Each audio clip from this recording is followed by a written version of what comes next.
Hello and welcome to Mahamaya selection. और आप हमारे साथ जुड़ चुके हैं UP police SI special series में और हम सॉल्व कर रहे हैं प्रीवियस ईयर पेपर रीजनिंग का। और आज है हमारा सेट 2। चलिए देखते हैं कि आज हमारे सेट में क्या खास प्रश्न है। आज जो हमारा पहला प्रश्न है रीजनिंग से संबंधित वो है कि एक टैक्सी चालक सुबह सूर्य की दिशा की ओर टैक्सी चलाता है। अब सूर्य की दिशा कौन सी होगी? सूर्य की दिशा होगी पूर्व, यानी कि वो किस दिशा में टैक्सी चला रहा है? वो इस तरफ, सूर्य की दिशा पूर्व में वो टैक्सी चला रहा है। कुछ समय बाद वह दाहिनी ओर मुड़ता है। अब इसके बाद दाहिनी ओर उसकी कौन सी दिशा होगी? दाहिनी ओर, यानी कि वो नीचे मुड़ेगा। फिर से वह दाहिनी ओर मुड़ता है और यहाँ से भी मुड़ने के बाद वो कौन सी दिशा में जाएगा? ये दाहिनी ओर, यानी कि इस तरफ वो मुड़ता है। अब टैक्सी चालक किस दिशा में जा रहा है? तो ये हमारा क्या था? ये हमारा था पूर्व दिशा, ये हमारा हो गया दक्षिण दिशा और ये हमारा क्या हो गया? ये पश्चिम दिशा। यानी कि अब वो हमारे से कौन सी दिशा में जा रहा है? अब वो पश्चिम दिशा में जा रहा है, यानी कि हमारा सही उत्तर ऑप्शन बी पश्चिम दिशा होगा। चलिए अपने अगले प्रश्न पे आते हैं। अगला प्रश्न जो हमारा है वो है कि दिए गए विकल्पों में से उस विकल्प का चयन करें जिसमें बिंदुओं को बिल्कुल उस तरह से स्थापित किया जा सकता है जैसा कि नीचे दिए गए चित्र में दर्शाया गया है। तो ये हमारे पास एक चित्र दिया गया है, इसमें एक वृत्त है और एक वर्ग है और एक चतुर्भुज है और यहाँ एक बिंदु है। तो इस बिंदु को उसी प्रकार हमें विस्थापित करना है दिए गए चित्र में जिस प्रकार इस प्रश्न चित्र में है। इस प्रश्न चित्र में ये जो बिंदु है ये वर्ग और वृत्त के मध्य में, ये वर्ग और वृत्त का जो एरिया कवर है इसके बीचों बीच है। तो ये हमारे पास किस में हो सकता है? चलिए देखते हैं। इस बिंदु को अगर हम देखें तो यहाँ पे भी हम करेंगे तो ये बीच में नहीं आएगा, ये बिंदु यहाँ पे भी बीच में नहीं आएगी, यानी ए और बी तो हमारे नहीं होंगे। सी की बात करें तो यहाँ पे भी ये सही नहीं होगा, बिल्कुल बीचों बीच नहीं आएगा।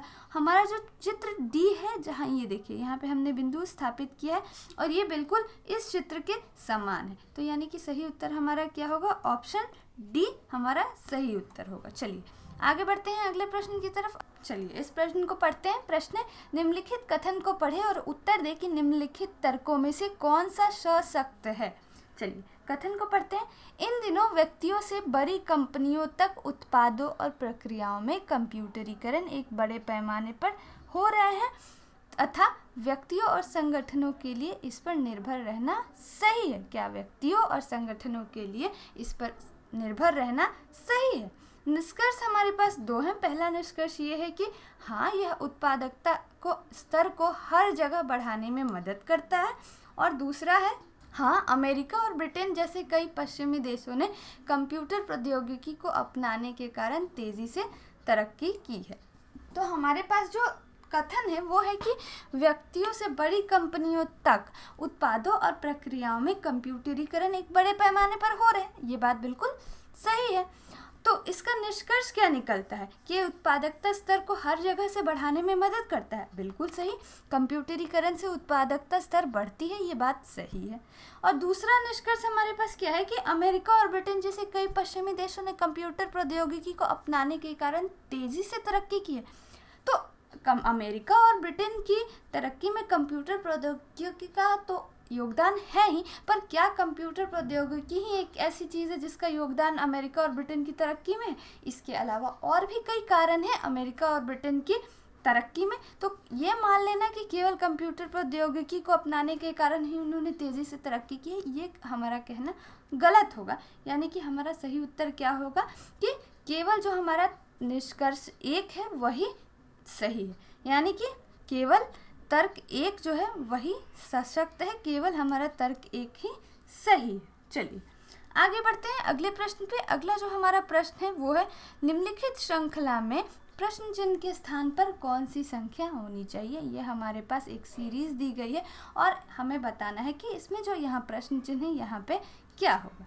सीरीज है 1.5, 5, 10.5, क्वेश्चन मार्क और 27.5। चलिए इसको करते हैं। 1.55 यहाँ पे 0.5 का तो है, लेकिन यहाँ पे ऐसा लग रहा है जैसे कि गुना होगा, ये क्या होगा? नंबर्स बहुत ज़्यादा बड़े बड़े नहीं है, तो एक काम करते हैं, हम डिफरेंस लेकर देखते हैं, नहीं देखते हैं कि इनका अंतर कितना है। 1.5 और 5 का अंतर 3.5, 5 और 10.5 का हमारे पास अंतर कितना होगा? 5.5। तब यहाँ पे क्या चल रहा है? 3.5, 5.5। तो यहाँ क्या होना चाहिए? हमारा लॉजिक क्या कह रहा है कि यहाँ 7.5 होना चाहिए। तो चलिए 10 में अगर हम 7.5 जोड़ देते हैं तो यहाँ पे हमारे पास क्या आना चाहिए? यहाँ पे हमारे पास 18 आना चाहिए। और उसके बाद यहाँ क्या हमारे पास आना चाहिए? अगर यहाँ 7.5 होगा तो यहाँ हमारे पास क्या होगा? 9.5। तो क्या 18 में 9.5 जोड़ने पर 27.5 आता है? तो ये तो बिल्कुल सही बात है। तो यहाँ क्वेश्चन मार्क की जगह हमारा क्या होगा? 18, यानी कि हमारा ये लॉजिक लग रहा है क्वेश्चन मार्क की जगह होगा हमारा 18 सही उत्तर, यानी कि हमारा जो ऑप्शन बी है वो बिल्कुल सही उत्तर होगा। चलिए आगे बढ़ते हैं अगले प्रश्न पर। अगले प्रश्न को देखते हैं। निम्नलिखित आकृतियों के विकल्प में से कौन सी आकृति निम्न वर्णित के बीच संबंध को दर्शाती है? और संबंध क्या क्या क्या है? सिलचर, असम और भारत। सिलचर, असम और भारत। भारत क्या है हमारा? भारत देश है। देश में असम क्या है? हमारा राज्य है। और सिलचर क्या है? एक जगह है, एक स्थान है, एक राज्य के अंतर एक स्थान है। तो ये हमारा कैसे संबंध बनाएगा? ये हमारा भारत हो गया,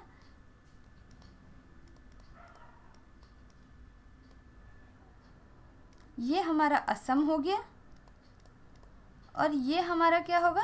ये हमारा सिलचर होगा। यानी कि एक के बाद एक गोले, और ऐसा हमारा उत्तर चित्र बनेगा। ऑप्शंस देखते हैं। ऑप्शन में जो हमारा पहला ही चित्र है यही हमारे उत्तर चित्र के साथ मैच करता है, यानी कि हमारा सही उत्तर क्या होगा? Option B. Option B, C और डी तीनों ही गलत है। ऑप्शन ए हमारा सही उत्तर होगा। चलिए अब आगे बढ़ते हैं अगले प्रश्न पे। अगला जो प्रश्न हमारे पास है वो है, एक निश्चित कूट भाषा में संस्कृत को TBPVNTJU के रूप में कूटबद्ध किया गया है। उस कूट भाषा में चिल्ड्रन को किस रूप में कूटबद्ध किया जाएगा? कोडिंग डिकोडिंग से प्रश्न है, और प्रश्न के अकॉर्डिंग हमारे पास क्या वर्ड दिया गया है? हमारे पास संस्कृत दिया गया। और इसके लिए क्या कोड है? इसके लिए कोड है TBPVNTJ और U। तो देख लेते हैं कि यहाँ पे संबंध क्या है। S के बाद T क्या हो रहा है? +1। A के बाद B क्या हो रहा है? +1। N के बाद P क्या हो रहा है? +2। और S के बाद V हमारा +3। फिर हमारे पास K के बाद N +3। फिर हमारे पास R के बाद T +2। और फिर हमारे पास I के बाद J +1 और T के बाद U +1। यानी कि हमारा जो कोड चल रहा है वो क्या है? +1 +1 +2 +3 +3 +2 +1 +1। इस अरेंजमेंट में, इस सीरीज में ये कोड चल रहा है। तो देखिए कि चिल्ड्रन के लिए हमारे पास क्या कोड होना चाहिए? हमारे पास है चिल्ड्रन। अब चिल्ड्रन में C में +1 करेंगे तो हमारे पास D आएगा। H में +1 करेंगे तो हमारे पास I आएगा। I में +2 करेंगे तो हमारे पास K आएगा। L में +3 करेंगे तो O आएगा। D में +3 करेंगे तो हमारे पास G आएगा। अगेन R में अगर हम +2 करें तो हमारे पास T आएगा। E में हम +1 करें तो F आएगा, और N में +1 करें तो O आएगा। यानी कि हमारा कोड क्या निकल के आता है? DIKOGTFO। यानी कि हमारा सही उत्तर क्या होगा? हमारा सही उत्तर option D, DIKOGTFO। Option D हमारा सही उत्तर। चलिए आगे बढ़ते हैं अगले प्रश्न की तरफ। अगला प्रश्न जो हमारे पास है वो है कि यहाँ दिए गए विकल्पों में से दूसरे जोड़े के लिए सापेक्षिक शब्द का चयन करें जो पहली जोड़ी के रिश्ते का अनुसरण करता हो और प्रश्न चिन्ह की जगह लेगा। पहला हमारे पास क्या दिया गया? महाद्वीप और एशिया। महाद्वीप है और एशिया लिखा हुआ है, और हमारे पास क्या है? महासागर और क्वेश्चन मार्क। महासागर में कौन सा महासागर आएगा? महाद्वीप है और एशिया है। एशिया का महाद्वीप से क्या संबंध है? एशिया एक महाद्वीप है और वो सबसे बड़ी महाद्वीप है। एशिया कैसे महाद्वीप है? सबसे बड़ी। तो महासागर भी तो हमारे पास 5 है। अब इन महासागर के लिए भी हमारे पास यहाँ क्या आना चाहिए? सबसे बड़ा महासागर।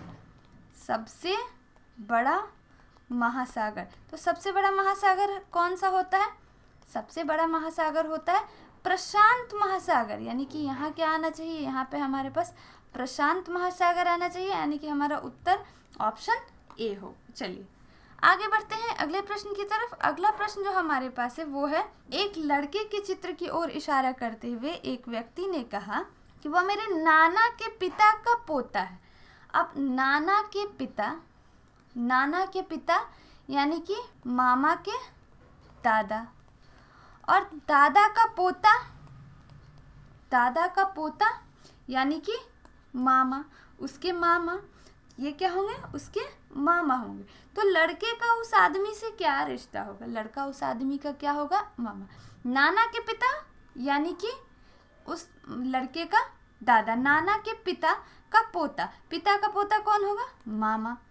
तो उस लड़के का आदमी से क्या रिश्ता होगा, मामा भांजी का रिश्ता होगा, यानी कि हमारा ऑप्शन ए जो है वो सही उत्तर होगा। चलिए आगे बढ़ते हैं अगले प्रश्न की तरफ। अगला प्रश्न जो हमारे पास है वो है कि उस विकल्प का चयन करें जो अन्य दिए गए विकल्पों से अलग है, यानी कि ये हमारे पास प्रश्न है ऑड वन आउट का। चलिए देखते हैं क्या क्या ऑप्शन है, वर्ग, गोला, पिरामिड या फिर बेलन।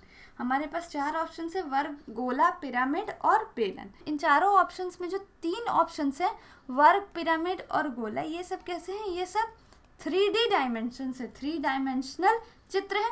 केवल एक वर्ग ही है जो 2 डायमेंशनल है, वर्ग ही 2 डायमेंशनल है। तो हमारा सही उत्तर क्या होगा, हमारा सही उत्तर ऑप्शन ए वर्ग होगा। आगे बढ़ते हैं अगले प्रश्न पे। अगला प्रश्न जो हमारे पास है वो है कि निम्नलिखित आकृतियों में से कौन सी आकृति निम्न वर्णित के बीच संबंध को दर्शाती है। और हमारे पास है क्या क्या, हमारे पास है प्रतियोगी परीक्षा, बैंकिंग, कार्मिक चयन संस्थान, IBPS कर्मचारी चयन आयोग, SSC, ये तीनों ही हैं। और इसे हमें बताना है कि इन तीनों के बीच में संबंध कैसा होगा। तो अब चूंकि प्रतियोगी जो होंगे वो प्रतियोगी तो ढेर सारे होंगे। अब इनमें से कुछ प्रतियोगी होंगे वो बैंकिंग परीक्षा के लिए देंगे, और कुछ प्रतियोगी होंगे वो क्या देंगे, SSC के लिए।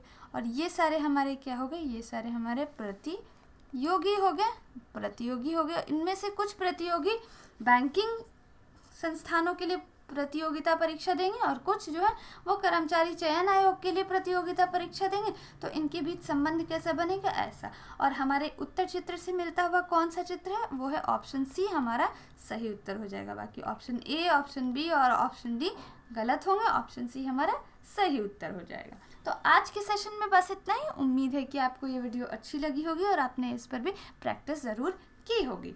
ऐसे ही हमारे साथ प्रैक्टिस के लिए बने रहिए। महामाया सिलेक्शन को सब्सक्राइब करना ना भूलिए, और अगर आपको ये वीडियो अच्छी लगी हो तो इसे लाइक और अपने फ्रेंड्स के साथ शेयर ज़रूर करें। Thank you for watching.